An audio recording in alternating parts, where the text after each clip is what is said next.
I think that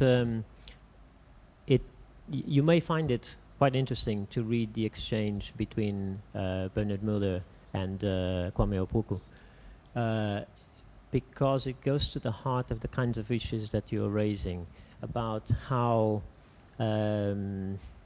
this notion of depicting Europe in terms of its gains, rule of law, freedoms, and so on, is something that, as I said in my presentation, is a discursive weapon. It's part and parcel of the relations of power between Europe and others. Now, the problem is not, and I think perhaps here there has been a misunderstanding between us. You asked me first, can it have a fairer policy? Yes. And what we want to move towards is precisely a fairer policy. Isn't it the case that Europe has worked hard for rule of law, for freedoms, for basic rights, and so on? Yes.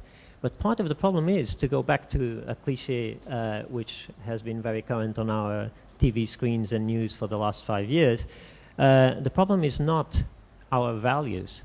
The problem is that we do not live up to our values. So the issue here really is not, for example, as someone was saying, that there are dark pages in the history of Europe.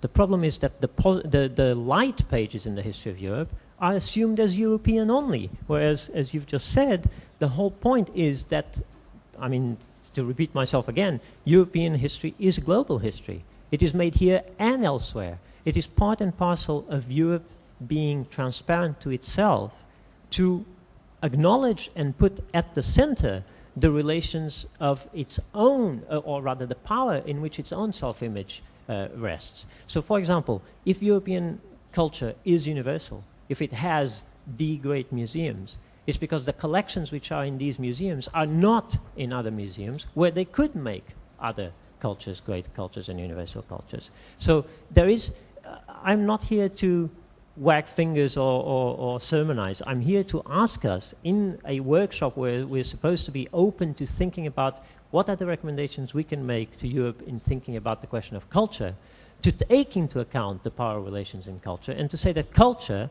at present, in the given conjunction that we're in at the moment, of the global war on terror and so on, functions at two different levels, with culture anthropologically and with culture in terms of high culture. And both of them are discursive weapons that have been deployed. And unless we take that into account and deal with it, we're just part and parcel of complicit with what is going on.